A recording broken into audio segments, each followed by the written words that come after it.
Al-Quranul Karim, sebagaimana kita nyatakan pada minggu lalu, insya-Allah kita akan mula tafsirkan Al-Quran bermula dari awal,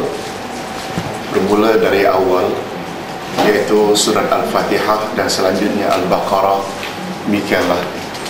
Dan kebetulan Ustaz sudah tulis 7 juzuk, 8 juzuk, 9 dengan juzuk amma. Maka kita manfaatkan buku ini untuk memulai tafsiran. Kita mulai dengan surat Al-Fatihah.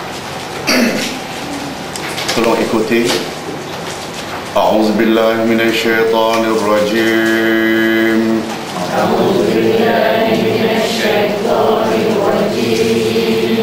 Bismillahirrahmanirrahim.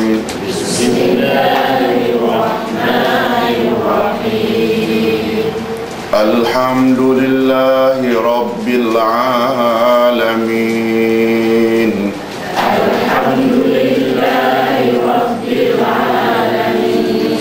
Ar-Rahmanir-Rahim. Maliki Yawmiddin.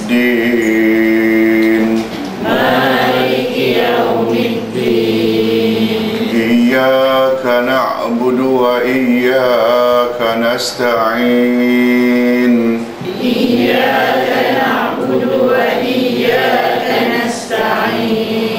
Ihdinas siratal mustaqim. Siratal ladzina an'amta 'alaihim.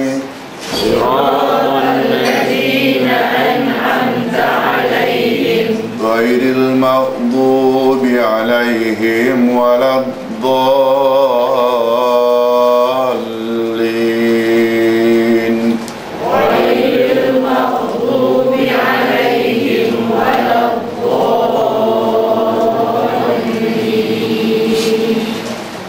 Demikianlah 7 ayat yang terkandung dalam surah Al-Fatihah. Menurut amalan salafus saleh, tidak digalakkan membaca amin bila Al-Fatihah dibaca di luar salat. Untuk tujuan rawatan, baca pada orang sakit, baca pada air untuk diminum oleh pesakit. Sebab yang datang dari Nabi berbunyi, idza qara'al imamu waladdallin fa'aminu. Bila imam baca waladdallin, hendaklah kamu aminkan. Ia membawa makna amin hanya disyariatkan dalam salat, tak kira salat fardu atau salat sunnah. Ia memberi makna tidak ada arahan dari Nabi bila Al-Fatihah dibaca di luar salat. Ustaz, itu kalau imam baca, kalau baca sendiri? Baca sendiri juga? Juga, iya. Bagus. Pertanyaannya, kalau kita salat sendiri juga, sebab ada riwayat yang lain. Sama ada imam atau makmum atau munfarid. Keadaan orang yang salat kan ada 3 macam. Kalau dia salat sendirian namanya munfarid. Kalau dia salat berjamaah, sama ada imam atau makmum. Baik, kita bahas dulu tentang isti'azah. Walaupun isti'azah ini bukan surat Al-Fatihah, tapi dia perlu dibahas sebab ada arahan dari Allah, bila kamu akan membaca Quran, awalilah bacaanmu itu dengan a'udzubillahi minasyaitonirrajim. Isti'azah adalah istilah untuk a'udzubillahi minasyaitonirrajim. Hadirin dan hadirat rahimakumullah.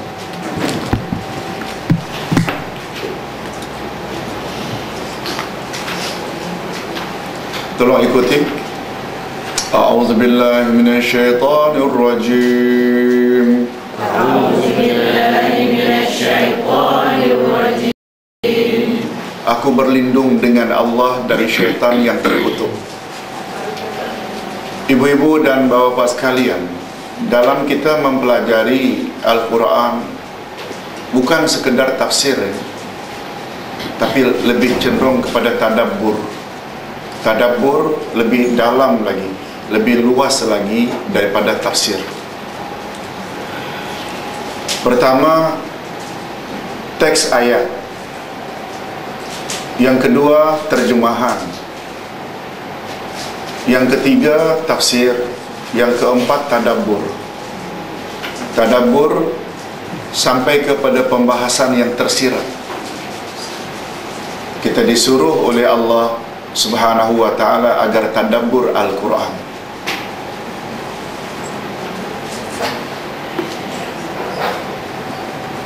Para ulama sependapat bahawa isti'azah bukan salah satu ayat daripada surat Al-Fatihah.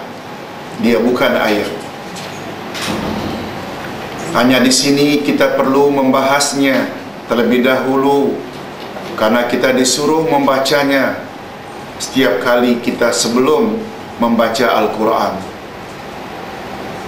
Disuruh membacanya setiap kali sebelum kita membaca Al-Quran. Ini berdasarkan firman Allah. Hadirin dan hadirat, Ustaz suka kita bila beramal, kita tahu mengapa kita beramal. Betul tak? Dulu Ustaz ada bagi, dalam hal mengikut ini, dia ada dua macam. Dalam hal mengikut ada dua macam. Bila kita mengikut, kita tak tahu dalil, namanya taklid. Bila kita ikut, pakai ikut saja. Ada dalil ke atau tidak ada dalil, kita tak kisah. Itu namanya apa? Taklid. Taklid diambil dari kata qalladah. Qalladah ini iaitu tali yang diikat pada leher lembu, dipasangkan ke hidung, lalu dibawa oleh penggembala kemana saja dia ikut saja. Itu qalladah. Dari perkataan itu muncul taklid. Oleh sebab itu manusia bila ikut saja amalan orang ramai, sama ada dalil ke tak ada dalil, dia ikut saja, itu lebih kurang lembu. Namanya taklid. Ibu-ibu, ada satu lagi istilah namanya ittiba'. Apa dia? Ittiba' ni kita ikut juga. Guru ke, tuan guru, ustaz, pendakwah, mana-mana buku, tapi kita tahu ada dalil. Kita ikut dan kita mengetahui yang kita ikut itu ada dalilnya. Itu namanya apa tadi? Ittiba'. Dan untuk taklid, orangnya muqallid. Kalau Islam, orangnya Muslim. Kalau iman, orangnya mukmin. Kalau ihsan, orangnya muhsin. Kalau taklid, orangnya muqallid. Orangnya, kalau ittiba', orangnya muttabi'. Muttabi'.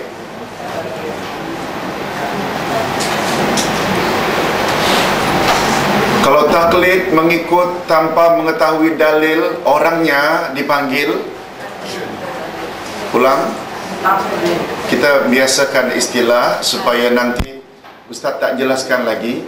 Bila sebut safar, perjalanan, orangnya musafir.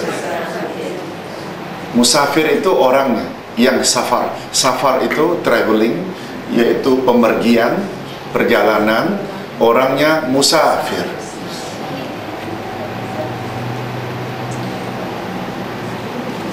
Tolong ulangi. Kalau Islam orangnya, kalau iman orangnya, kalau ihsan orangnya, kalau ikhlas orangnya, mukhlis, yes. Dan kalau taklid orangnya muqallid. Kalau ittiba' orangnya muttabi'. Tolong ulang. Muqallid, muttabi', muqallid, muttabi'. Mana yang lebih tinggi di sisi Allah, muqallid atau muttabi'? Nah, beramal dengan ilmu itu lebih tinggi dan value amalnya lebih besar dibanding hanya muqallid. Terus terang saja ibu-ibu dan bapak sekalian, objektif saya dalam mengajar ingin menaik taraf para jamaah dari muqallid kepada muttabi'. Ustaz tak suka kita ta'assub guru, tapi ta'assublah pada dalil. Betul tak? Kalamullah, kalamur Rasul itu yang kita mesti ikut, bukan guru.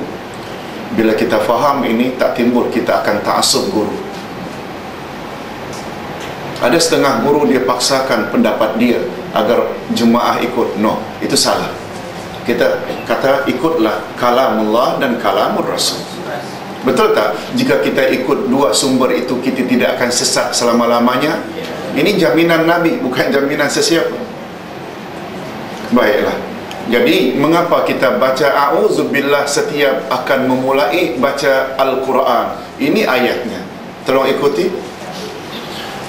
فَإِذَا قَرَأْتَ الْقُرْآنَ فَاسْتَعِذْ بِاللَّهِ مِنَ الشَّيْطَانِ الرَّجِيمِ. فَإِذَا قَرَأْتَ الْقُرْآنَ فَاسْتَعِذْ بِاللَّهِ مِنَ الشَّيْطَانِ الرَّجِيمِ. Apabila kamu akan membaca Al-Quran, hendaklah kamu meminta perlindungan kepada Allah daripada syaitan yang terkutuk. Bila kamu akan baca Quran, maka mohonlah perlindungan pada Allah. Dan mohon perlindungan pada Allah itulah namanya isti'azah. Dan isti'azah itu pula lengkapnya apa? A'udzubillahi minasyaitanirrajim. Atau ada bacaan lain lagi, a'udzubillahi samiil alim minasyaitanir rajim, dan lain-lain.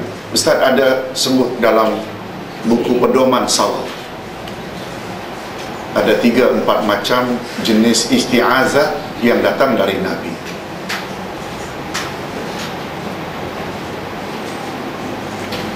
Membaca isti'azah sangat penting sebelum kita memulai membaca Al-Quran. Karena syaitan adalah musuh utama anak cucu Adam, dan ia berusaha terus menerus agar kita terpesong dari jalan Allah. Betul tak? Syaitan maknanya jauh daripada kebenaran. Sedangkan setiap yang datang dari Allah, setuju tak kalau Ustaz kata benar belaka?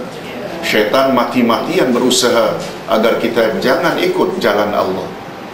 Sedangkan Al-Quran pula adalah kalamullah, dan kitabnya yang membimbing kita ke jalan yang lurus.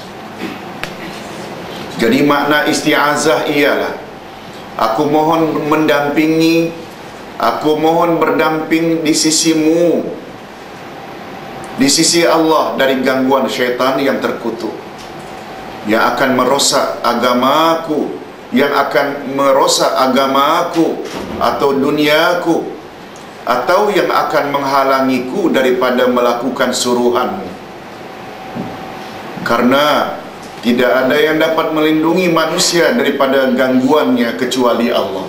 Tidak ada yang dapat melindungi manusia kecuali Allah. Ustaz tak sebut sedikit, Ustaz tak sebut di sini.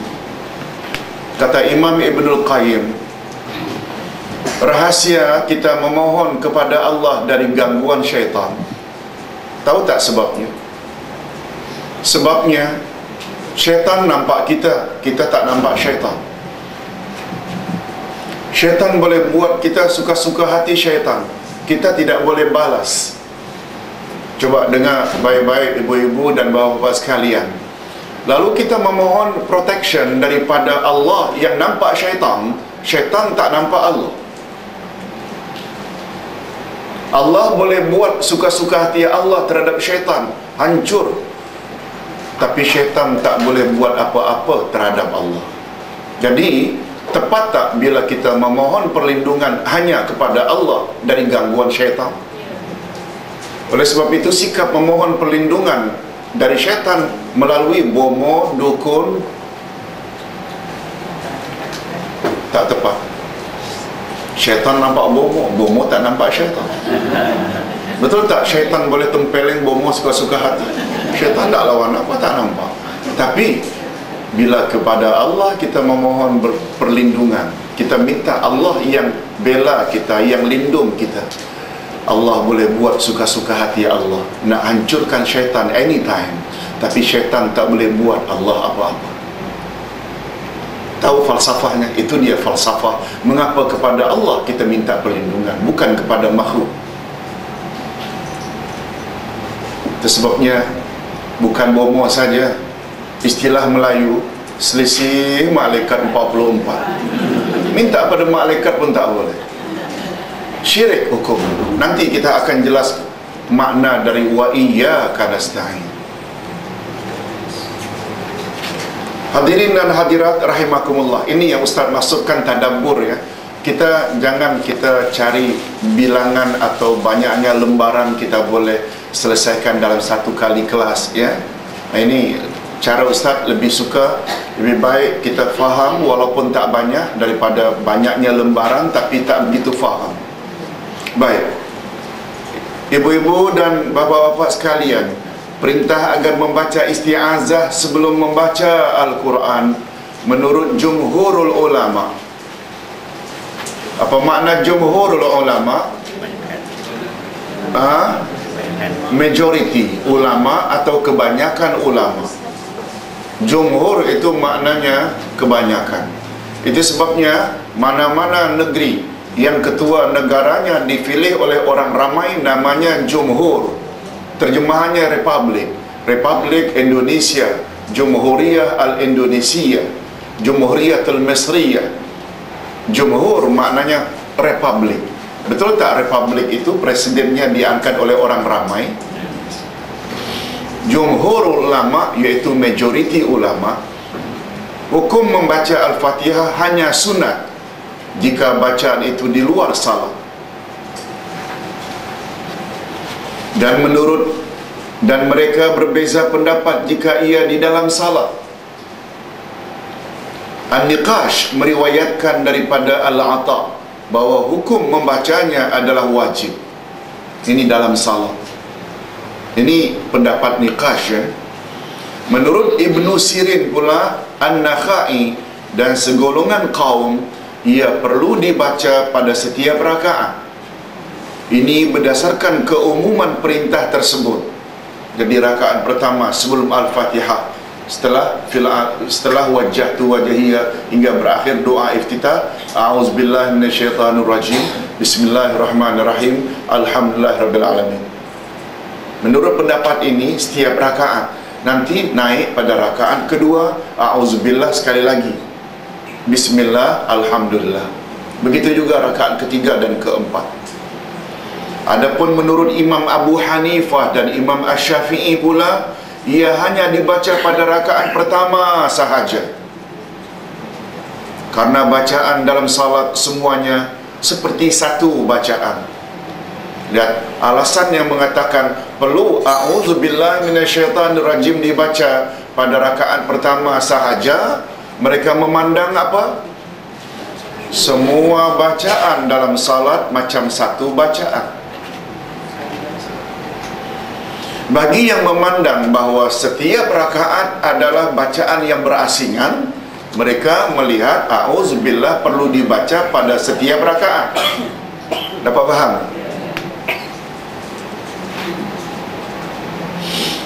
Sedangkan Imam Malik pula tidak memandang perlu membacanya pada salat wajib, dan ia hanya disunatkan membaca pada qiyam Ramadan sahaja.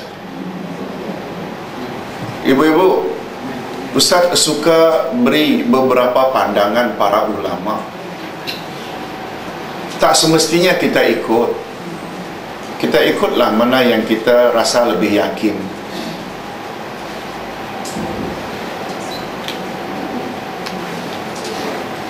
Tujuan Ustaz sebut begini, ingin memperluas minda kita. Andai kata kita tidak ikut pun, bila kita dengar ada orang cakap macam itu, betul tak? Tidak membuat kita cepat menyalahkan orang. Betul tak? Itu dia. Apalagi Ustaz memang master Ustaz di bidang perbandingan ilmu fiqh.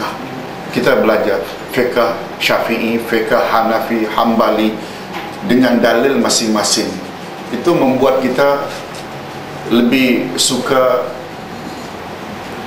Hadirin dan hadirat, wujud tak dalam masyarakat pantang ada pendapat lain dari biasa, langsung melenting dan label macam-macam. Betul tak? Karena apa? Karena masyarakat selama ini ditumpukan pada satu pendapat sahaja. Sebenarnya itu kurang tepat. Sebab Allah berfirman pada ayat 17 dan 18 dari surat Az-Zumar. Ustaz harap semua kita jadikan ayat ini pedoman dalam hidup. Kalau ikhlas betul-betul ingin mendapat hidayah Allah, tolong ikuti. Fabashir ibad, alladzina yastami'una al-qawl,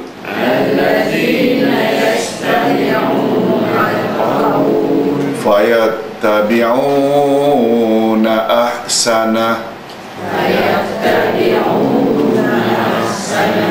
ulaika alladzina hadahumullah,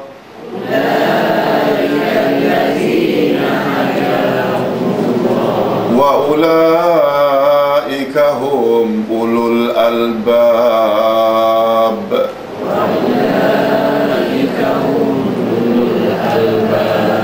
Coba perhatikan baik-baik terjemahan ayat Az-Zumar 17 pada penghujung dan disambung ayat 18. 17 akhir, sambung 18. Sampaikan hai Muhammad berita gembira kepada hamba-hambaku yang suka mendengar perkataan, lalu mereka ikut mana yang lebih baik. Mereka lah orang yang mendapat hidayah Allah, dan mereka lah orang yang berfikiran waras. Ada berapa syarat untuk dapat hidayah? 2. Pertama, banyak. Yang kedua, ikut mana yang lebih baik. Ini yang Ustaz kata fayattabi'un, itu ittiba'. Kita tadi kan ada sebut taklid dan ittiba'. Dan ittiba' lah mana yang awak rasa lebih baik. Ibu-ibu dan bapa-bapa sekalian, tolong jawab. Kita klasifikasi atau kategori, golongkan pendapat yang lebih baik berdasarkan siapa yang cakap atau berdasarkan kekuatan dalil? Kekuatan dalil, bukan siapa yang cakap. Betul tak? Ayat ini betul tak membimbing kita supaya banyak dengar? Mengapa kita menutup telinga bila ada pandangan lain? Padahal barangkali pandangan lain lebih kokoh dalilnya. Betul tak? Ini prinsip kita dalam belajar agama. Dan Ustaz yakin kita sebagai masyarakat yang berpendidikan, sudah menjadi budaya kita orang-orang yang educated. Show me the proof. Show me the proof, man. Betul tak? Minta maaf kalau Ustaz punya pronunciation tak betul. Okey dah? Terima kasih. Itu saja yang tahu. Betul tak budaya kita? Kita tak boleh percaya orang berpendidikan. kalau tak ada hujah, argument, betul tak? Mengapa dalam hal agama awak tak bawa prinsip yang sama? Dalam hal-hal dunia awak boleh terima, tapi dalam agama lah yang paling utama, sebab ada menyangkut perkara ghaib, perkara, betul tak? Yang semuanya itu tak boleh dikaji oleh knowledge biasa, sains biasa. Mesti kalamullah dan kalamur Rasul. Oleh sebab itu, bila Ustaz sebut beberapa pendapat, jangan rasa allergy. Jangan, orang Indonesia kata, jangan rasa alergi. Alergi, allergy. Ya, sama. Cuma spellingnya di sana itu Belanda. Jangan rasa sensitif. Baik, kita teruskan. Nah, setelah kita tahu kedudukan membaca isti'azah, yang mustahak isti'azah bukan sebahagian dari Al-Fatihah, tapi dia perlu tak dibaca mula-mula dalam salat sebelum baca Al-Fatihah, sebab Al-Fatihah Al-Quran. Ada yang kata wajib, ada yang kata sunat, itu terserahlah, kita tidak cenderung pada pendapat mana.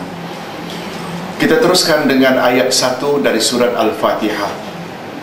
Tolong ikuti. Bismillahirrahmanirrahim.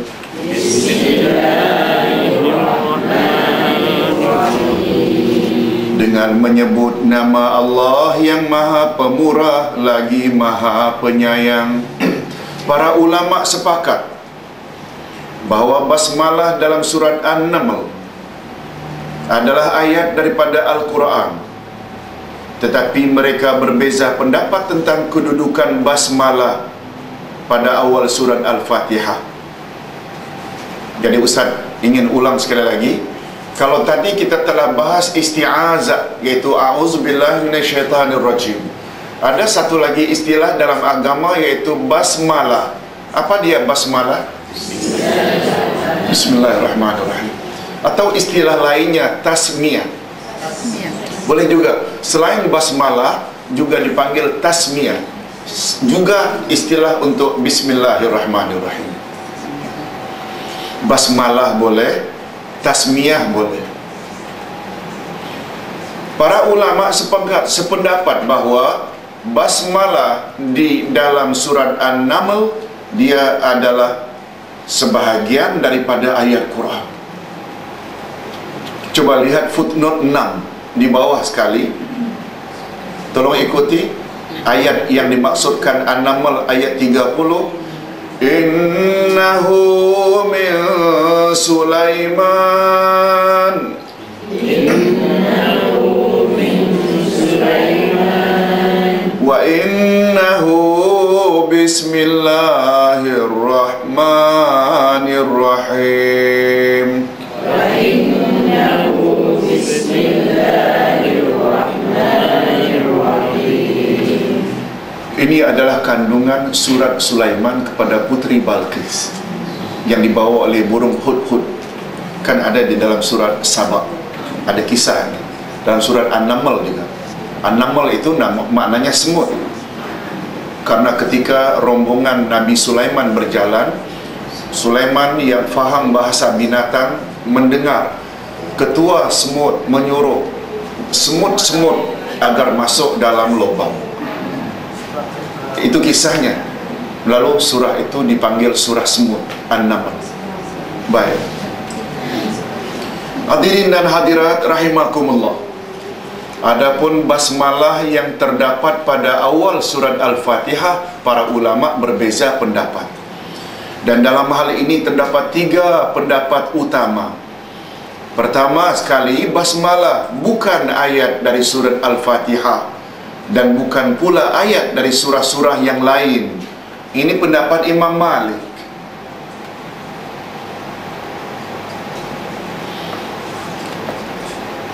Negeri yang paling banyak bermazhab Maliki ini iaitu Afrika Barat, Libya, Tunisia, Aljazair, Maroko.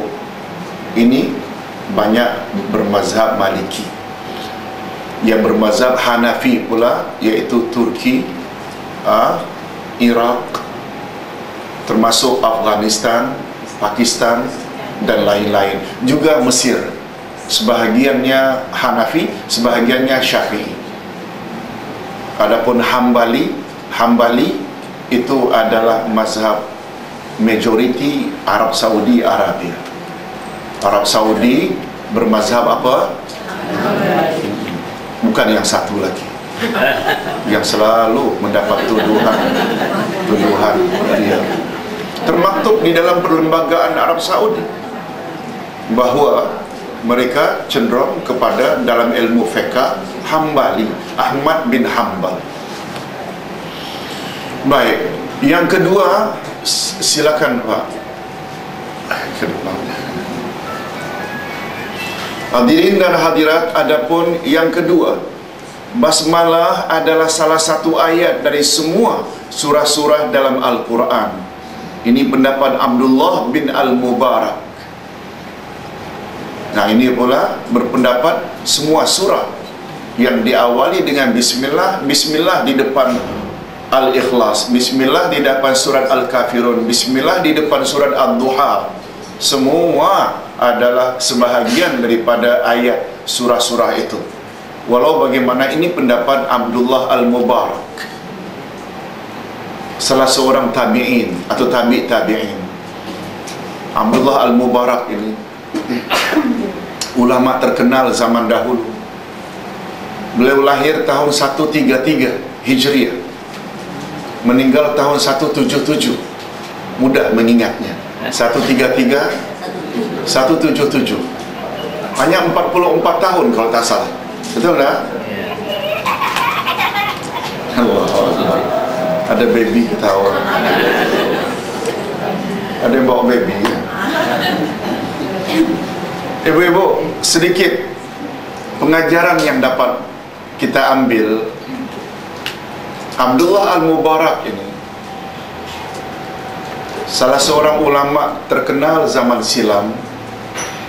Pendapatnya selalu diambil kira karena bernas.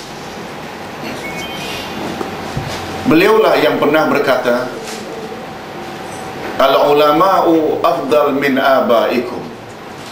Ulama lebih utama dari mak bapak kamu. Ketika ditanya oleh sahabat-sahabatnya, kaifa dzalik, macam mana boleh jadi begitu? Coba dengar apa kata Abdullah Al-Mubarak. Cakap, abaukum yahfazunakum min narid dunya wal ulama'u yahfazunakum min naril akhir. Mak bapakmu memelihara kamu dari api dunia, sedangkan ulama memelihara kamu dari api akhirat. Apa makna api? Kesusahan. Mak bapak beli baju supaya tidak sejuk, mak bapak beli makan minum supaya tidak lapar, mak bapak beri pelajaran akademik supaya dapat syahadah yang dengannya dapat kerja lumayan dan gaji lumayan bila kelak dewasa, sehingga terhindar dari kepapaan hidup. Betul tak itu peranan mak bapak?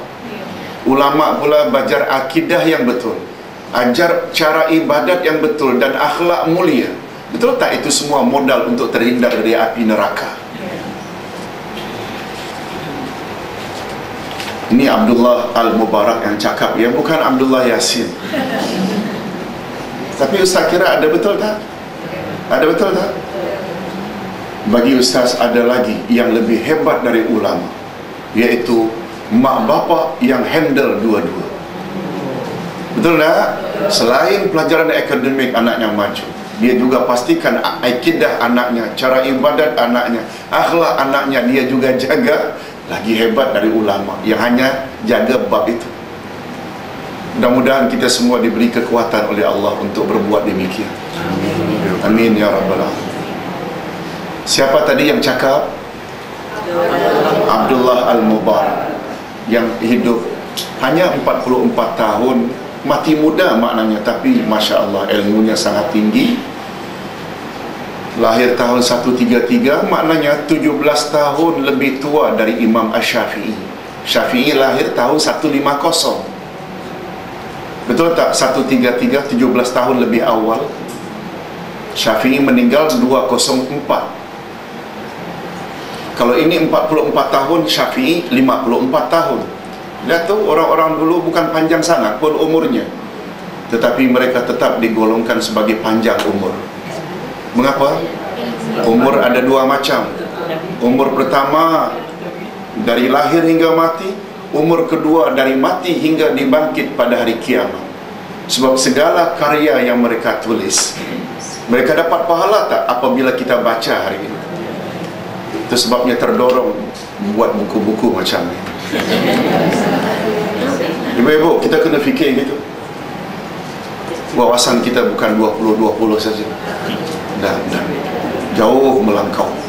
Ibu-ibu, kita kena berfikiran begitu supaya kita beruntung dalam hidup. Baik. Hadirin dan hadirat rahimakumullah. Yang ketiga, basmalah adalah ayat daripada surat Al-Fatihah. Ini pendapat Imam Syafi'i. Ya, ini pendapat yang Imam Syafi'i, dan kita rasa ini yang lebih kuat. Adapun pada surah-surah yang lain, pandangan beliau tidak tetap.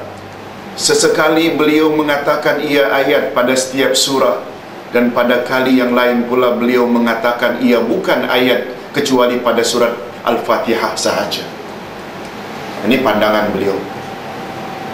Sebab Syafi'i, ibu-ibu, beliau ada dua pandangan. Pandangan pertama ketika beliau berada di Baghdad, Basrah, Kufah. Ini dekat Baghdad, dekat Iraq. Pandangan beliau itu dipanggil dengan qaul qadim. Apa namanya? Apa maknanya? Pendapat lama. Kemudian beliau berhijrah ke Mesir dan meninggal di Mesir. Pendapat beliau yang ketika berada di Mesir namanya qaulul jadid. Apa maknanya? Pendapat baru, jadid baru.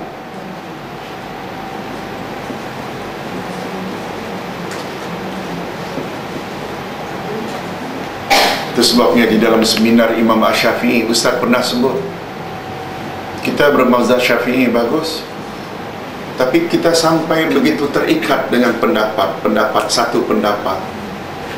Itu berbeza dengan prinsip Syafi'i. Syafi'i berpindah daripada Baghdad ke Mesir. Baghdad Arab, Mesir juga Arab, pun boleh berubah. Melihat keadaan, situasi, beliau punya fatwa boleh berubah. Sampai Ustaz kata dalam seminar tahun 82 dulu, tahun 82, seminar Imam Asy-Syafi'i, kalaulah Imam Asy-Syafi'i ditakdirkan pindah ke Malaysia, lagi banyak perubahan fatwa yang beliau akan berikan. Betul tak, Bu? Ini masalah prinsip. Masalah fiqh dia boleh berubah dari masa ke semasa.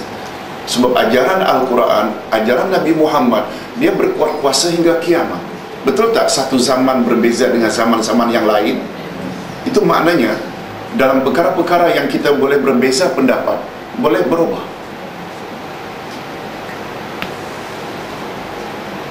Yang tidak boleh berubah hanya masalah akidah, masalah hukum, masalah yang tidak boleh menerima ijtihad. Tapi ijtihad dia boleh berubah berdasarkan keperluan. Ini dipanggil dengan ijtihad. Hadirin dan hadirat rahimakumullah. Jadi makna basmalah ialah, aku mulai amalanku dengan nama Allah yang Maha Pengasih lagi Maha Penyayang, bahawa sesungguhnya aku melakukannya karena Allah dan demi memenuhi perintah Allah, bukan karena dorongan hawa nafsu. Jadi bila kita sebut Bismillah dengan nama Allah, betul tak dia menjurus kepada aku buat perkara ini karena Allah, ikhlas, bukan karena yang lain.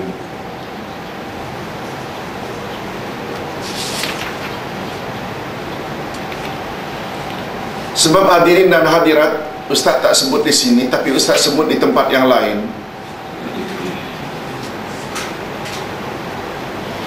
Orang-orang Arab jahiliyah sebelum Islam datang, mereka sebelum membuat kerja-kerja yang penting, mereka akan sebut dengan nama berhala mereka.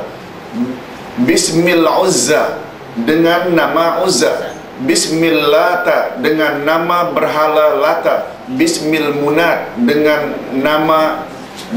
nama berhala Munat. Lalu datang Nabi Muhammad disuruh robah Bismillah dengan nama Allah. Beza tak? Itu dia punya sejarah mengapa disuruh Bismillah.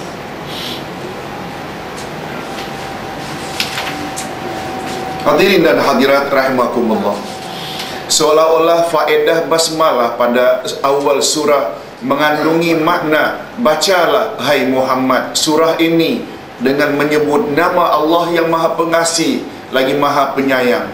Bacalah dia karena dia datangnya dari Allah, bukan daripadamu, dan dia telah menurunkannya kepadamu supaya engkau memberi petunjuk kepada umat manusia dengan ayat-ayat tersebut yang di dalamnya terkandung segala kebaikan dan kebahagiaan mereka di dunia dan di akhirat.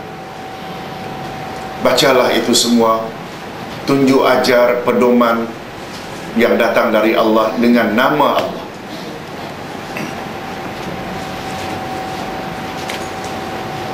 Atas dasar inilah maka disunatkan kita memulai sesuatu ucapan atau amalan dengan basmalah, seperti ketika akan berwuduk, ketika akan makan, jima, menyembelih dan lain-lain. Semua kita awali dengan bismillah.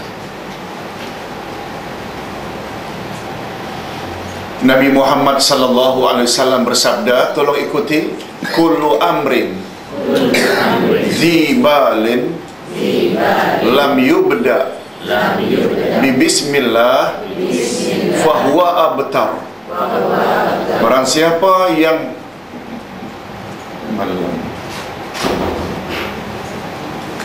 setiap amalan yang baik, setiap amalan yang baik, kullu amrin zibalin, setiap amalan yang baik, lam yubda bi bismillah, yang tidak diawali dengan bismillah, fahuwa abtar, dia terputus dari keberkatan. Minum air termasuk amal baik tak? Awali dengan bismillah. Makan amal baik, awali dengan bismillah. Rokok tidak.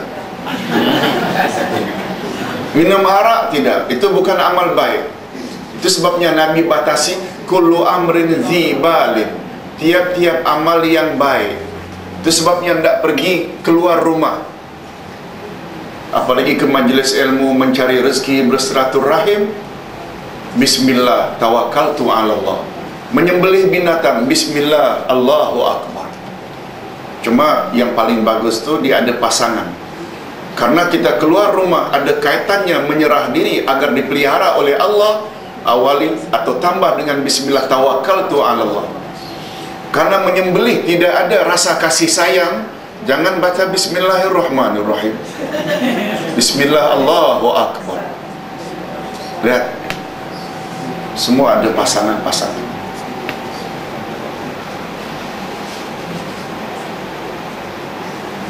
Oleh sebab itu bila kita makan, bila kita minum tanpa bismillah, bukan saja tidak diberkati makanan kita, kita sama dengan makan dengan syaitan. Itu sebabnya dalam hadis Nabi, bila kamu masuk rumah, baca bismillah atau assalamualaikum warahmatullah. Ada orang ke, tak ada orang ke, baca.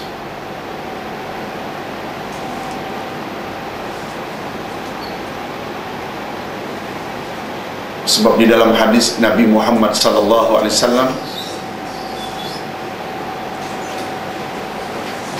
bersabda, apabila kita masuk rumah, kita baca atau beri salam, syaitan akan berkata, tidak ada tempat menginap hari ini bagi kita.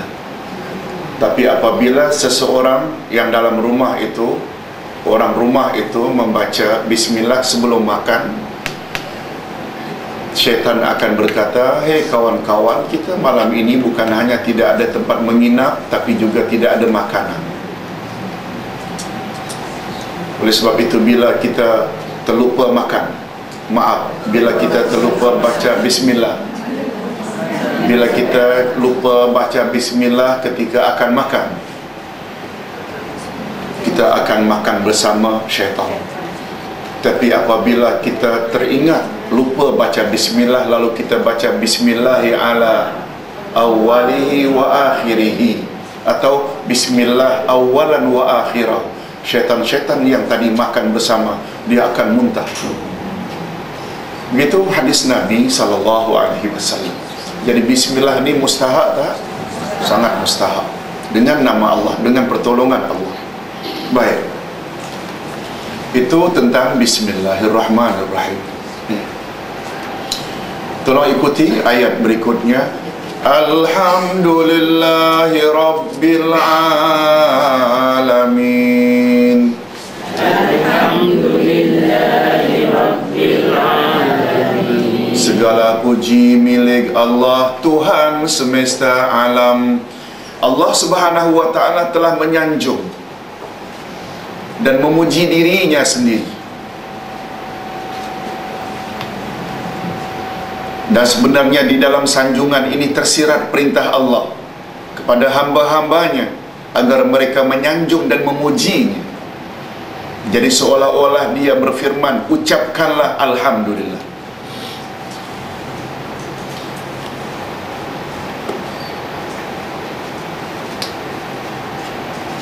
Hadirin dan hadirat, bila kita belajar ilmu akidah, kita akan sampai ke suatu kaedah. Semua nama dan sifat Allah adalah sempurna belaka.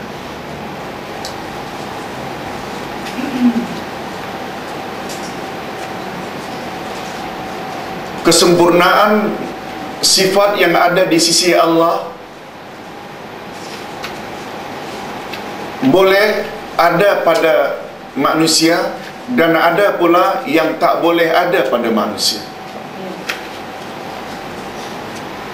Kalau ada pun mirip-mirip sifat Allah, itu hanya pada lafaz, tidak pada makna. Contoh, Allah berkata-kata, Al-Ustazu berkata-kata, mutakallim. Allahu mutakallimun, Al-Ustazu mutakallimun, berkata-kata. Siapa boleh nafikan Ustaz memang berkata-kata? Tapi kesempurnaan berkata-kata di sisi Allah beza tak dengan kesempurnaan berkata-kata di sisi manusia, walau macam mana sempurna pun. Dari satu sudut, beza utamanya, manusia bila berkata-kata berhenti-berhenti, karena manusia perlu bernafas, tanafus. Allah berkata terus menerus karena Allah tidak perlu kepada tanafus. Nampak tak? Allah bersemayam di atas arash. Raja dan sultan juga bersemayam di atas tahta mereka. Beza tak? Beza? Boleh istawa di sana, istawa di sini. Tetapi contoh yang sangat jelas, Ar-Rahmanu 'alal arsyistawa, Allah bersemayam di atas arash. Dalam hadis dikatakan pada sepertiga akhir malam Allah turun ke langit dunia.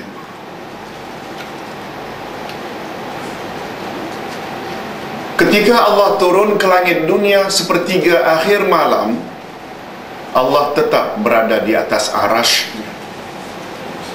Mana-mana raja, sultan, bila turun dari tahta untuk bersantap, untuk ke toilet, untuk, yang jelas dia tidak lagi berada di atas tahta. Betul tak? Lihat, nampak. Ini maksud laisa kamitslihi syai'. Allah tak serupa dengan satu apapun juga. Walam yakul lahu kufuwan ahad. Allah tak serupa dengan satu apapun juga. Ustaz hidup, Allah juga hidup. Tambahan maha bahasa kita saja. Allahu hayyun, Al-Ustazu hayyun. Cuma betapa sempurnanya hayyun, iaitu sifat hidup di sisi Allah. Allah hidup tidak bermula dengan kematian, dan hidup Allah tak berakhir dengan kebinasaan. Hidup kita bermula dari tiada, mati, dan kita tak lama lagi akan mati. Betul tak? Nampak? Ini yang disebut oleh ulama akidah, sifat Allah boleh sama dengan makhluk dalam lafaz, tapi tidak dalam makna. Namun demikian hadirin dan hadirat, ada sifat-sifat yang dimiliki oleh Allah dan wajar sifat itu ada padanya, tapi tidak boleh dan tidak wajar, tidak layak dimiliki manusia. Mutakabbir, Allah takabur. Allah membesarkan dirinya. Layak tak kalau dia membesarkan dirinya? Sebab dia maha sempurna. Tapi kita yang daif, ketod ini, lemah, tak habis-habis ngantuk saja, nak takabur. Kewujudan kita perlu pada mak bapa atau nenek, baru kita ni wujud. Kita tidak boleh hidup sendiri. Oh, siapa orang paling kaya di dunia? Sebutlah. Dia tetap memerlukan orang lain. Dia makan nasi, bukan dia sendiri yang tanam padi. Dia makan ikan, bukan dia sendiri yang pancing. Betul tak? Perlu pada khidmat orang lain. Ini belum lagi bercakap dia perlu oksigen, itu milik Allah. Itu sebabnya Allah dipanggil Allahus Samad. Makna As-Samad ni menutupi hajat seluruh umat. Awak perlu oksigen, Allah bagi oksigen. Awak perlu air, Allah turunkan hujan. Awak perlu makan, Allah. Semua Allah yang mengadakan. Itu makna As-Samad. Cuma diterjemah secara bebas, Allah tempat kita meminta. Bukan itu makna asal. Sebenarnya As-Samad itu dari kata simak. Ustaz dulu ada sebut simak itu, kalau di Kelantan, kalau dijadikan bahasa Kelantan, sumbat. Sumat ya, sumat. Ada tak orang panggil sumbat? Kalau bahasa kami di sana, kalau kita sumbat itu maknanya satu lubang kita tutup. Betul tak? Sumbat ke, sumat ke. Jadi Allah Subhanahu wa ta'ala menutupi hajat umat, bukan hanya insan. Hajat tumbuh-tumbuhan, hajat binatang, hajat jin, semua Allah yang cover. Itu makna sebenar As-Samad.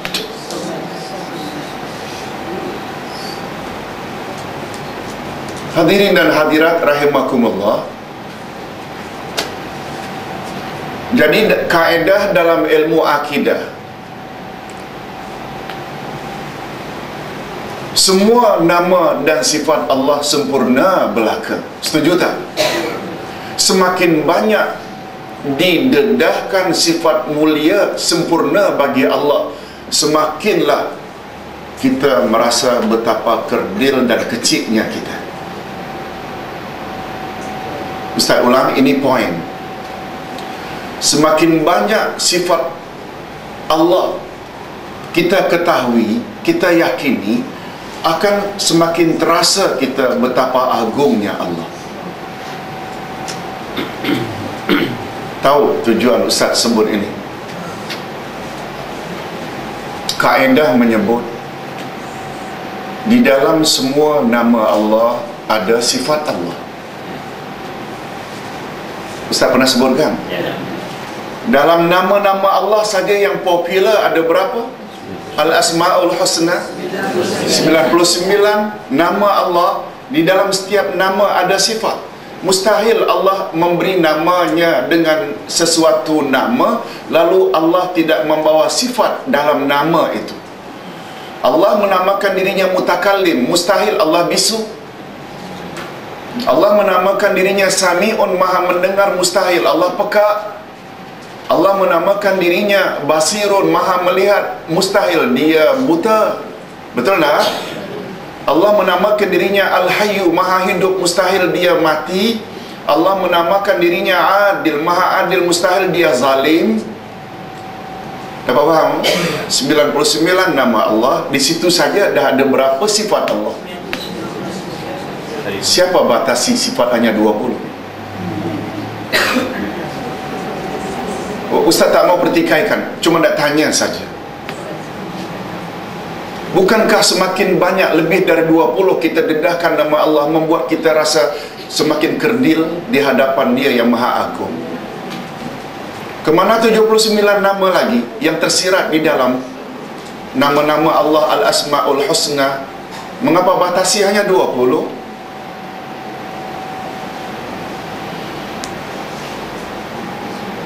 Padahal ibu-ibu, nama Allah bukan hanya 99.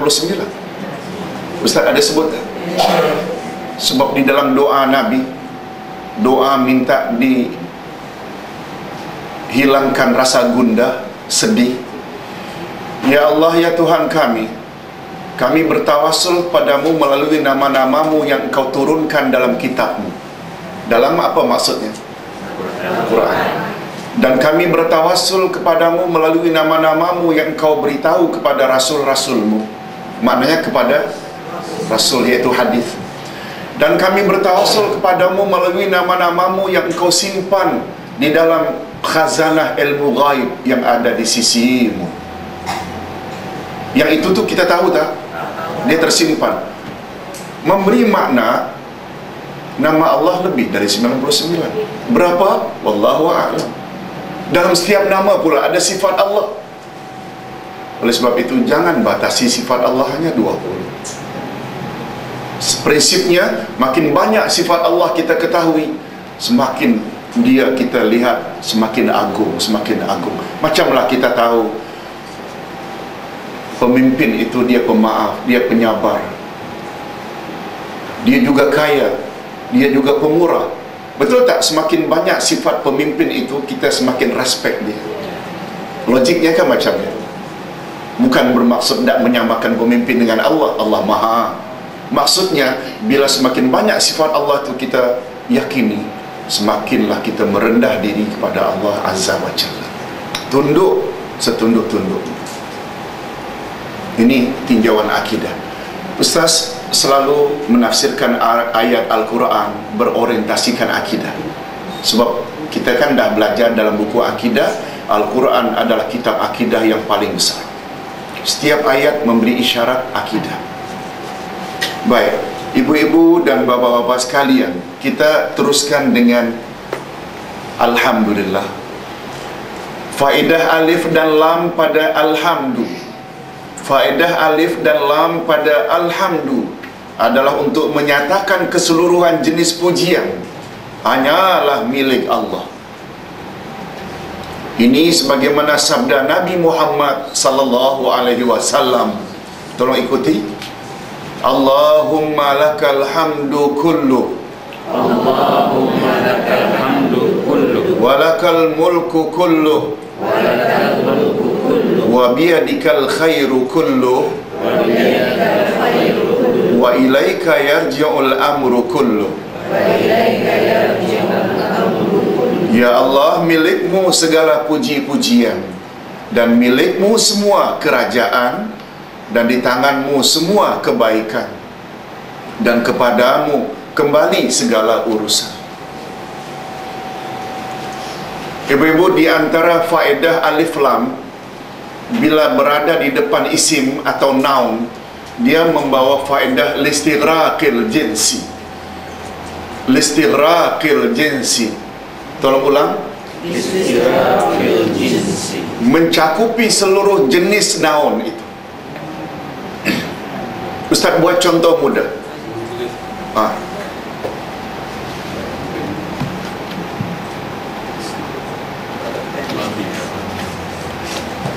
Tak ada kan maka. Tak apa. Listighraqil jinsi mencakupi seluruh jenis. Tolong ikuti. Innal insana lafi khusr. Innal insana lafi khusr. Sesungguhnya seluruh jenis manusia di dalam kerugian.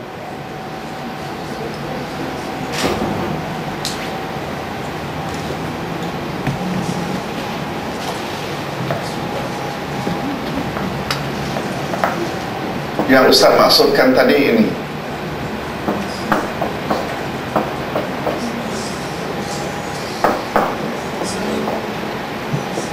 listighraqil jinsi, mencakupi seluruh jenis.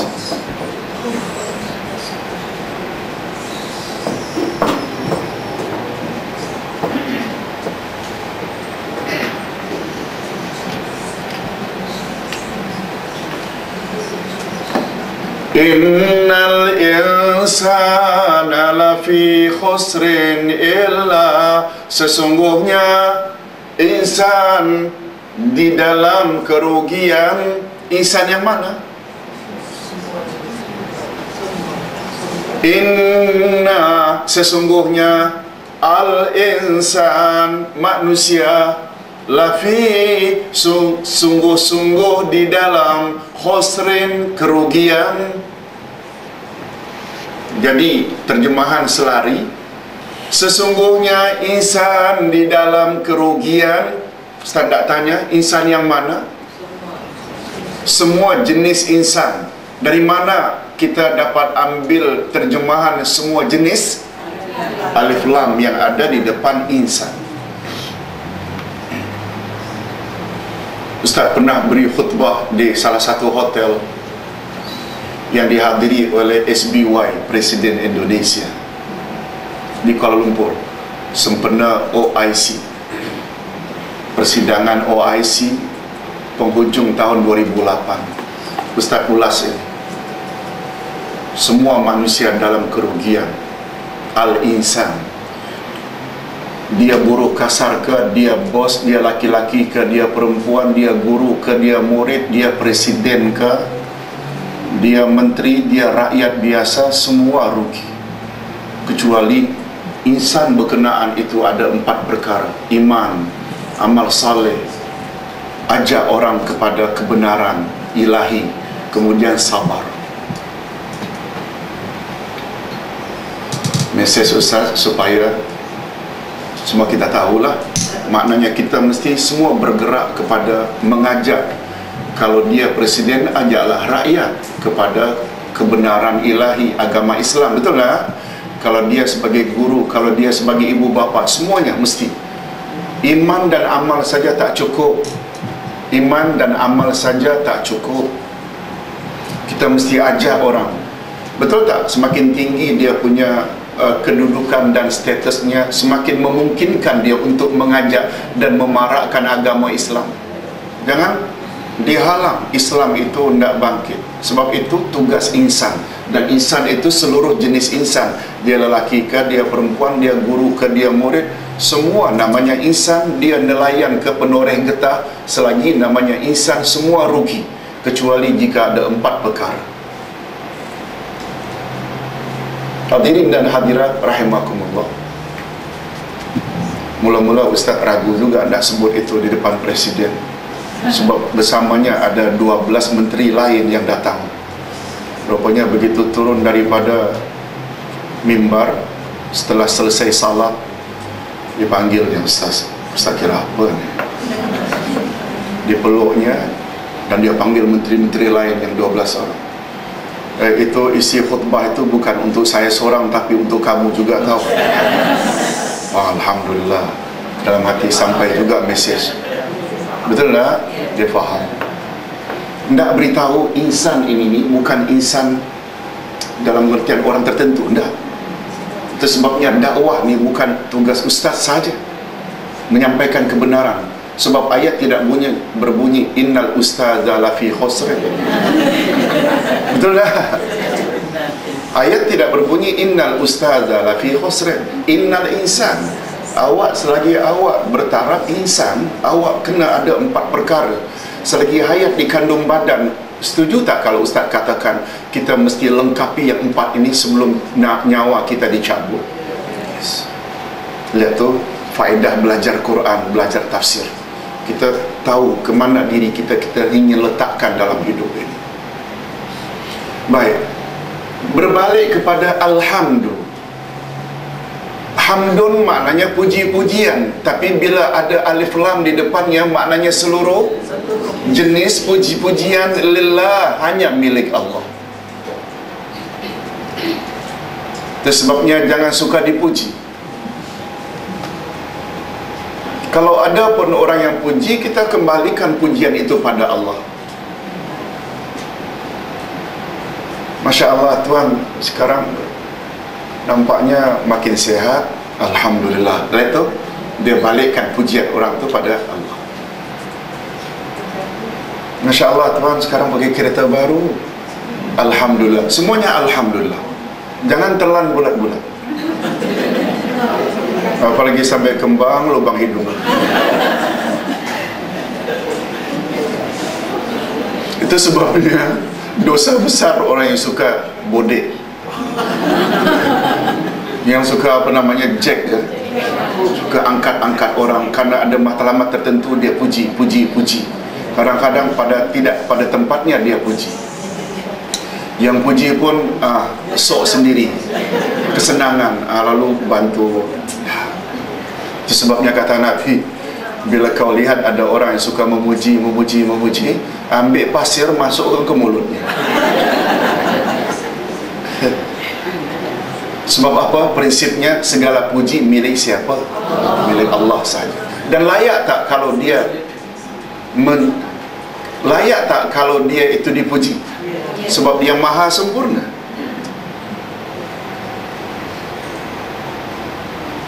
Alhamdulillahi Rabbil Alamin. Segala puji milik Allah, Tuhan sekalian alam. Nah, alamin pula dia adalah bentuk plural, jamak dari alam. Ibu-ibu, alam ada berapa yang mesti kita lalui? 5, okey. Alam roh, kemudian ketika berada dalam perut ibu, alam rahim, keluar dari perut ibu, alam dunia, nanti masuk kubur, alam kubur atau alam barzakh, kemudian bangkit dari kubur pada hari kiamat, alam akhirat. Semua alam itu milik siapa? Ini maksudnya Rabbil Alamin. Banyak lagi alam-alam lain, alam malaikat. Boleh tak dikatakan alam malaikat, alam jin, alam fauna, alam flora? Masuk tak? Masuk. Bukan masuk Ustaz alam flora yang angkat sampah. Tidak. Alam fauna, alam flora, semua alam milik siapa? Lihat tu, Allahu Akbar. Kalau kita kata, oh si Fulan itu dia memiliki 15 tan emas, 15 tan pula perak, oh kita kata kaya sangat. Oh, nah. Sekarang Allah yang kita sedang bincang ini, dia yang memiliki segala-galanya. Semua alam dia punya. Nampak tak betapa kecilnya kita? Apakah ini semua kita rasakan ketika kita dalam salat, ketika membaca Alhamdulillah Rabbil Alamin? Lalu itu yang Ustaz maksudkan, kita kena serlahkan dia punya pemahaman itu, baru dapat khusyuk.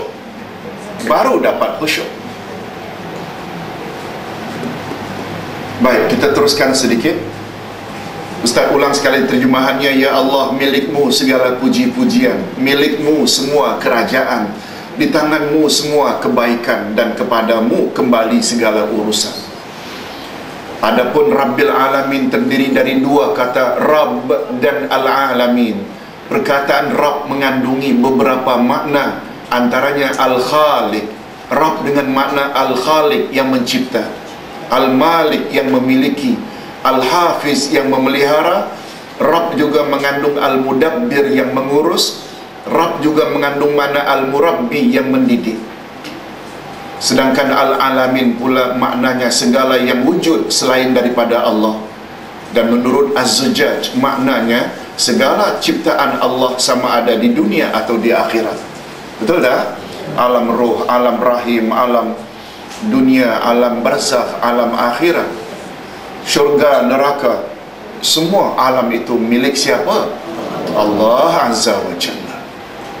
Jadi kalaulah demikian, makna yang terkandung oleh Rabb iaitu ada 5, maka makna lengkap Alhamdulillah Rabbil Alamin akan menjadi begini: segala puji-pujian milik atau hanya milik Allah, Tuhan yang mencipta, yang memiliki, yang mengurus, yang memelihara dan yang mendidik seluruh makhluk yang wujud, sama ada di dunia ataupun di akhirat. Betul tak itu akhirnya?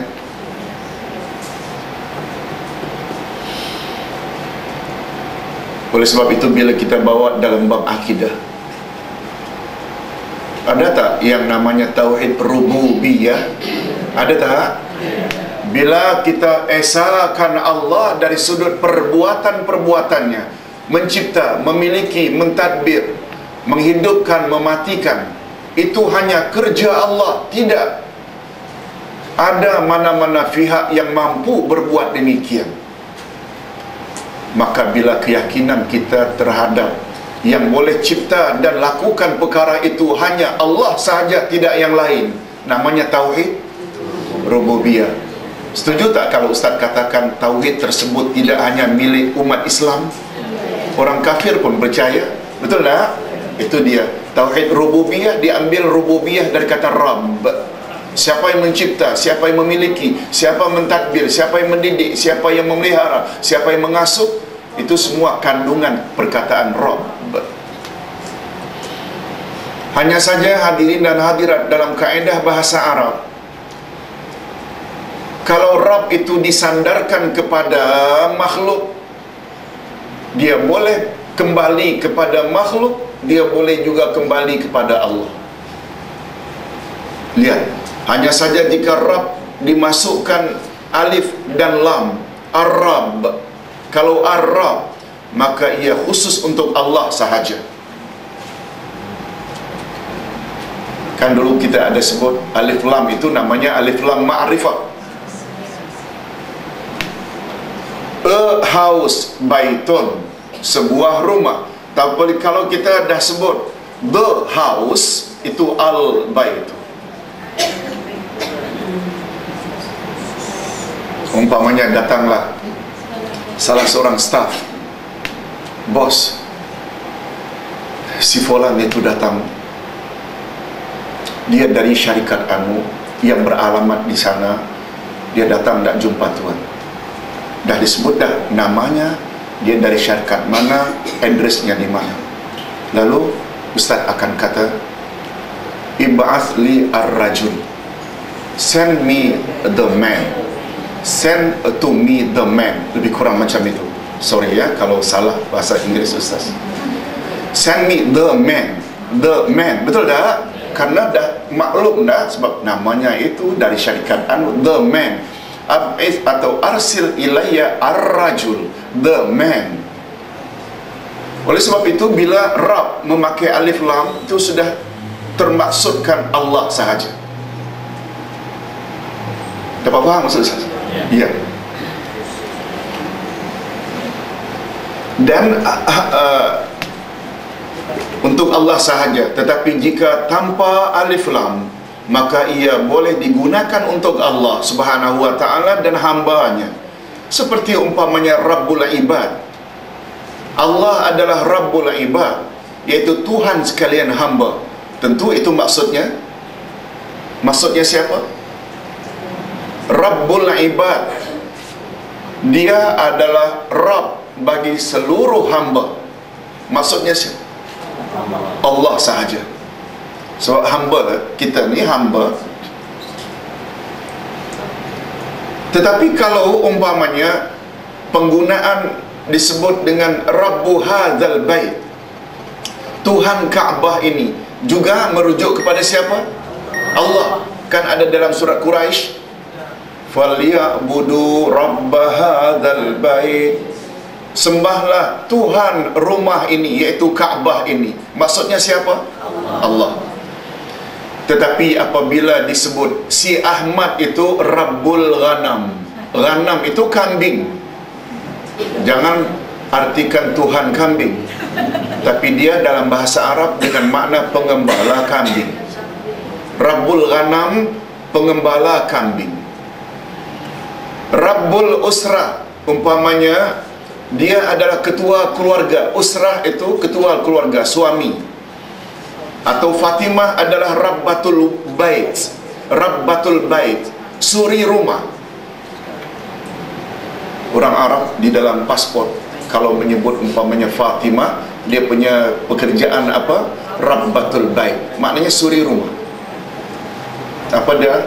Housewife. Housewife, ya? Housewife itu Rabbatul Bait, bukan tuhan rumah. Bukan tuhan rumah, bukan. Rabbatul Bait, suri rumah. Bila dia tanpa alif lam ra, lalu disandarkan pada mana-mana noun, dia boleh Allah, boleh manusia. Rabbul Malaika, tentu sajalah Allah Azza wa Jalla. Seperti umpamanya doa yang digalakkan sangat in between salat sunat qabliyah subuh dengan salat subuh. Allahumma rabba Jibril wa Mikail wa Israfil wa Allahumma rabba Jibril wa Mikail wa Israfil wa Muhammadin sallallahu alaihi wasallam a'udzu minan nar, a'udzu bika minan nar. Wahai Allah malaikat Jibril, wahai Allah malaikat Israfil, Israel, dan wahai Allah Nabi Muhammad, wahai Tuhan Nabi Muhammad, aku mohon perlindungan dari api neraka. Tentu saja Rabba Jibril wa Mikail, dia merujuk kepada siapa? Pada Allah. Sama dengan ya Allah.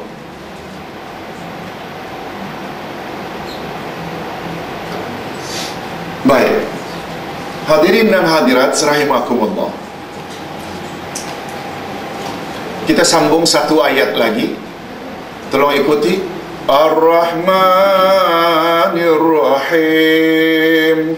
Ar-Rahmanir Rahim. Yang Maha Pemurah lagi Maha Penyayang. Kedua-dua nama Allah tersebut, Ar-Rahim, Ar-Rahman dan Ar-Rahim, menunjukkan bahawa Allah Subhanahu wa taala memiliki rahmat yang maha luas. Allah memiliki rahmat yang maha luas, lagi maha agung, yang mencakupi segala sesuatu. Demikian pula terhadap nama-nama Allah yang lain.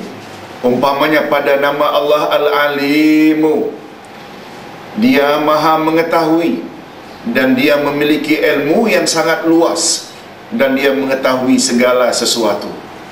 Betul tak? Alim, bila itu adalah nama Allah, luas tak ilmu yang ada di sisi Allah?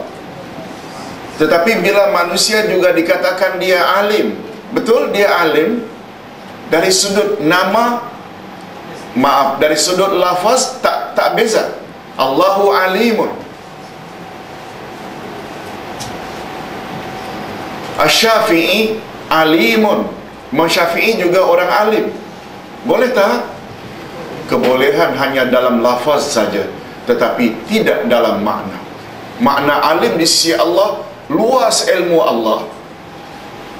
Kealiman di sisi Imam Asy-Syafi'i memang luas, tapi tidak seluas ilmu Allah. Pernah Nabi Musa mengaku dirinya orang yang paling alim di atas muka bumi. Nabi Musa. Lalu Allah tegur, ya Musa, ada lagi orang yang lebih alim dari kamu.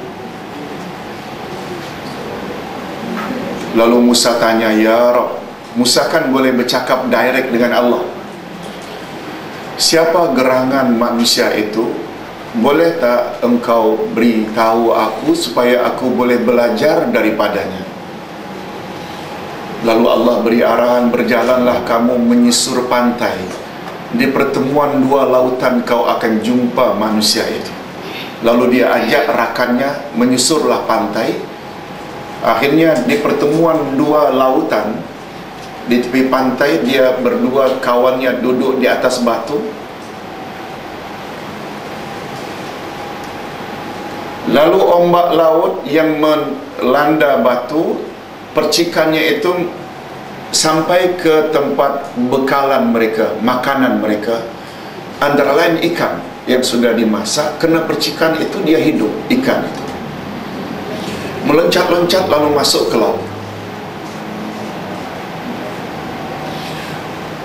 Dah lama berehat di atas batu, mereka pun berjalan lagi. Tak jauh daripada tempat tersebut, Musa merasa lapar. Lalu Musa pun berkata kepada sahabatnya, "Atina ghada'ana." Keluarkanlah ghadak kita. Ghadak ini bahasa halus, maknanya lunch. Lunch itu ghadak, bahasa Melayu kan kasar. Kamu ni tak habis-habis ghadak saja. Bahasa Arab itu ghadak itu dalam Quran tertera, "Atina ghada'ana." Keluarkan kita punya lunch. Kita dah rasa letih, lapar, ghadak. Bahasa Arab. Dina pula asya. Ain berbaris atas, dina. Kalau ain berbaris bawah, salat isya. Senang saja bahasa Arab, lihat. Sudah ada semua dalam bahasa kita. Tapi jangan salah rubah ya. Jangan kita pandai-pandai rubah huruf, dia akan jadi lain maknanya. Hadirin dan hadirat, ketika kawan Musa ingin mengeluarkan bekalan, baru dia teringat, Tuhan, bekalan kita tadi antara lain ikan. Ketika kita duduk di atas batu tadi, kena percikan air laut, dia hidup dan dia meloncat masuk laut. Sebenarnya saya ingin ceritakan pada Tuhan ketika itu, tapi saya telah dilupakan oleh syaitan. An azkura. Tetapi aku telah dilupakan oleh syaitan untuk mengingatkannya. Nah, Musa langsung teringat. Nah, itu dia. Di tempat itu yang Allah kata kita akan jumpa orang yang kita cari. Lalu mereka pun berpatah balik. Betul, begitu nampak saja batu, dah ada orang duduk di situ. Itulah dia Nabi Khidir. Kisah ini ada dalam surat Al-Kahfi. "Wa ma ansanihu illa syaitan an azkura." Tidaklah yang melupakan aku tadi kecuali syaitan. Nah, syaitan, maaf, Musa langsung teringat. Itulah janji Allah. Di tempat engkau terlupa sesuatu, di pertemuan dua lautan, kau akan jumpa insan itu. Pendek cerita, Nabi Musa pun menawarkan diri untuk menuntut ilmu dari dia. Tapi dia syarat, Nabi Khidir, kau boleh ikut aku tapi jangan tanya. Kan ada itu? Oh, ceritanya panjang dan menarik. Salah satu daripadanya, mereka sama-sama naik sampan. Lalu bertenggerlah burung sebesar ibu jari minum air laut. Lalu kata Khidir, Musa, kau nampak tak burung kecil yang sedang minum air laut? Nampak? Kau dapat bayangkan tak berapa banyak air laut yang boleh masuk dalam perutnya yang kecil itu? Dapat bayangkan? Nah, bila digabung ilmu aku dengan ilmu, itulah lebih kurang yang masuk dalam perut burung itu. Samudra luas yang tak nampak tepi adalah ilmu Allah. Nampak apa? Dia punya, kita boleh fikirkanlah betapa maknanya ilmu Allah itu mahal luasnya. Itu semua melalui cita-cita yang seperti itu. Itu sebabnya hadirin dan hadirat rahimakumullah, itu bila kita bercakap tentang Al-Alim, setuju tak kalau Ustaz sebut dalam statement tadi, semakin banyak nama dan sifat Allah kita serlahkan, dedahkan, kita ketahui, betul tak semakin kita ni merasa kecil dan lemah? Ini yang Ustaz katakan, jangan batasi hanya sekian sifat Allah yang kita perlu tahu. No, dalam 99 saja dah ada 99 sifat Allah. Malah berdasarkan doa Nabi tadi, agar terhindar dari rasa sedih, aku mohon pelindungan, aku bertawasul padamu melalui nama-namamu yang kau simpan di dalam khazanah yang hanya ada di sisi ilmu gaibmu, lagilah banyak lagi sifat-sifat Allah. Ini belum lagi Ustaz cakap ya, sifat Allah dia ada kaitannya dengan perbuatan dan perkataan Allah. Ustaz ulang, mungkin terlalu awal untuk Ustaz sebut di sini, sebab itu tertera pada penghujung buku 2. Kita buku 1 saja tak selesai kan? Itu penghujung buku 2 nanti ada kaedah mempelajari nama-nama dan sifat-sifat Allah. Ketika membahas kaedah sifat-sifat Allah, sifat Allah lebih luas dari nama Allah. Ustaz ulang, sifat Allah lebih luas daripada nama Allah. Sampai di mana keluasan sifat Allah, Ustaz? Sifat Allah mencakupi semua perbuatan dan perkataan Allah. Nah, Ustaz nak tanya, tolong jawab. Perbuatan-perbuatan Allah, af'alullah, perkataan-perkataan Allah, aqwalullah, ada batasan tak? Tak ada batasan. Sebanyak itulah pula sifat Allah maknanya. Hadirin dan hadirat rahimakumullah, kedua-dua nama Allah di atas berasal dari akar kata yang sama, yaitu Ar-Rahmah. Hanya saja rahmat kasih sayang Allah yang terkandung dalam namanya Ar-Rahman, Ar-Rahman adalah lebih luas daripada rahmat Allah yang tersirat di dalam namanya Ar-Rahim. Karena menurut Imam Ibnu Jarir, siapa namanya? Makna Ar-Rahman ialah kasih sayang Allah untuk semua makhluk, tanpa mengira apakah mereka Muslim atau kafir, mereka taat atau durhaka. Itu Ar-Rahman. Sedangkan Ar-Rahim pula ialah kasih sayang Allah khusus untuk orang-orang yang beriman sahaja, yaitu di akhirat nanti. Ustaz ulang sekali lagi. Ar-Rahman dan Ar-Rahim adalah dua nama Allah yang berasal dari akar kata yang sama, rahmat.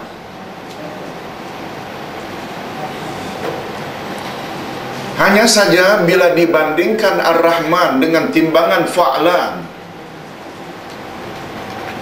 dengan Ar-Rahim dengan timbangan rahim fa'il, maka Rahman maknanya lebih luas. Kasih sayang Allah tak pilih bulu, dia Muslim kah, dia kafir, dia menyembah Allah kah, dia menyembah berhala. Kasih sayang Allah kepada mereka semua namanya apa? Ar-Rahman.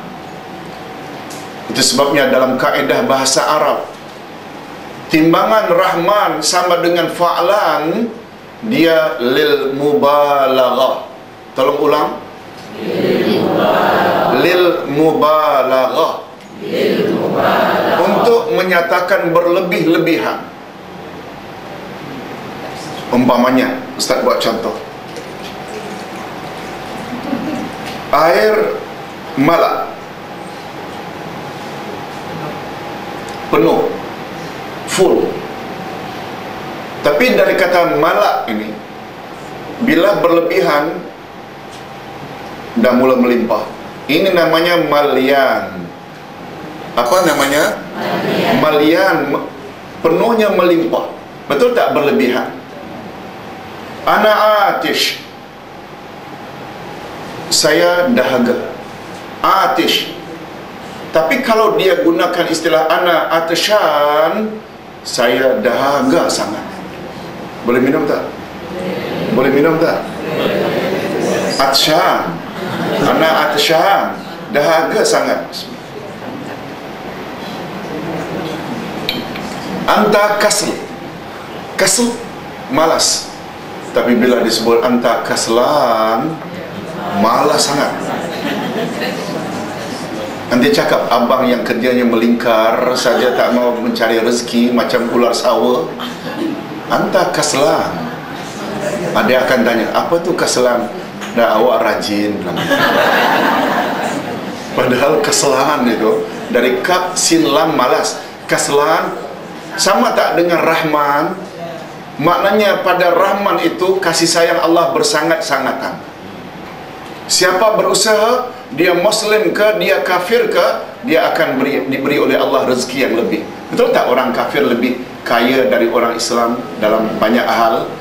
Orang kafir lebih sihat dari orang Islam kalau dia rajin jogging, dia riadah, rajin, pokoknya rajin, Rahman, dia di dalam Rahman. Itu sebabnya jangan heran kalau ada orang kafir lebih kaya dari anak orang kafir lebih cemerlang dari anak orang Islam. Karena apa? Adanya sifat Rahman Allah, yang Allah kasih itu tak pilih bulu. Tapi Rahim tidak. Dia hanya khas untuk orang beriman saja di akhirat nanti. Di sana sini ada sedikit kekurangan dalam salatnya, dalam puasanya, dalam zikirnya, dalam bacaan Quran. Allah terima juga berkat rahimnya Allah. Tapi rahim orang kafir tak layak terima. Mudah-mudahan kita layak menerima Rahman dan Rahim Allah. Itu sebabnya Allah berfirman pada ayat 53 Az-Zumar. Tolong ikuti.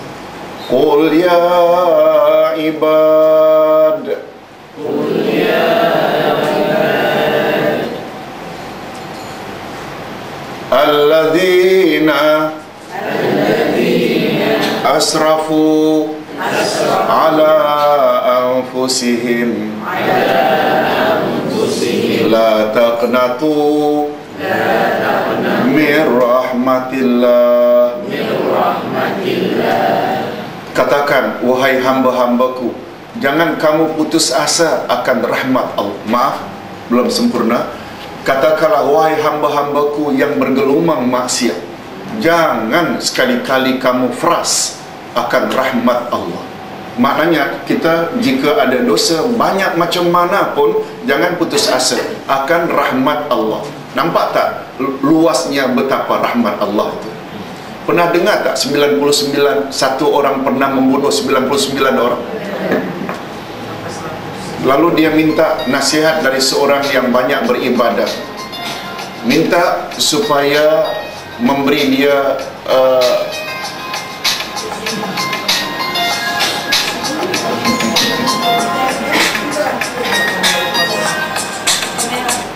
okey.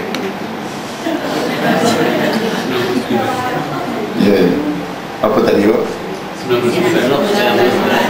99. Bukan nama Allah ya. Kepala dipenggal. Lalu dia ingin taubat. Tanyalah pada orang yang banyak ibadah, ya Abid, saya ingin taubat sebab saya sudah banyak membunuh orang.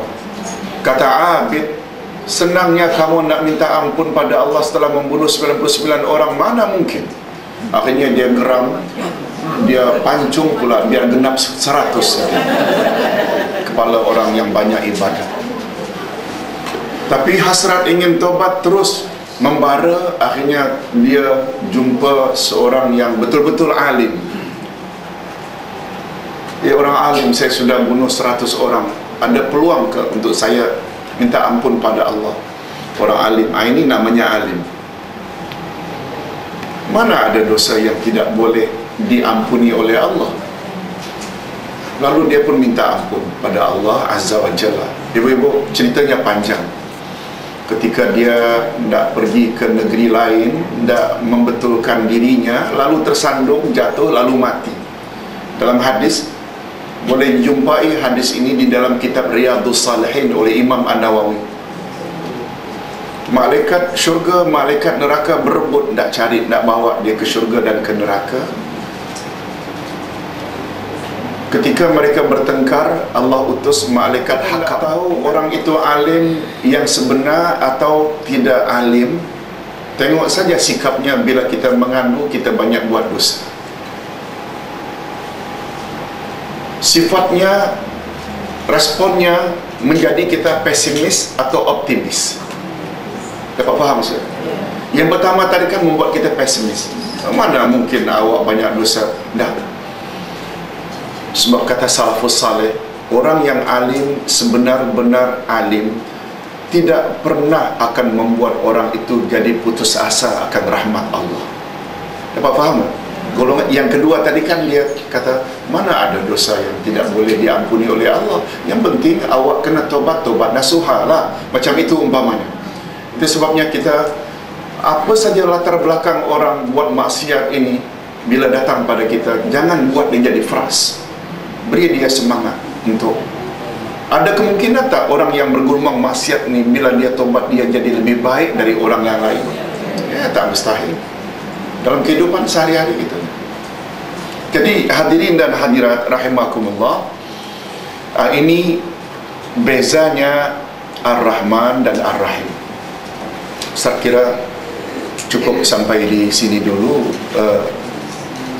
Walaupun kita hanya beberapa ayat ya, Ustaz lebih suka dan selesa kita hubung kaitkan dengan ayat-ayat yang lain, membuat kita lebih merasa sempurna tadabbur ayat demi ayat.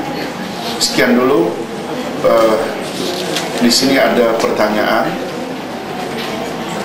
Bukan pertanyaan, tapi tolong Ustaz umumkan program berikut kepada jemaah kita dalam majlis ilmu ini. Program ceramah kesihatan bertajuk menangani risiko kesihatan wanita sahaja. Maaf, menangani risiko kesihatan dalam kurungan untuk wanita sahaja. Penceramah Dr. Nur Azizah binti Taib dari CEO Medikno Sendirian Berhad. Tempat ruang utama Masjid Al-Hasanah, Seksyen 9, Bandar Baru Bangi, pada tarikh 5 hari bulan 12. 5 hari bulan 12, masanya 9.30 pagi hingga 11 pagi, hari Sabtu. Sekian. Kita tutup dengan tasbih kafarat. Subhanakallahumma wa bihamdika asyhadu an la ilaha illa anta astaghfiruka wa atubu ilaik. Assalamualaikum warahmatullahi wabarakatuh.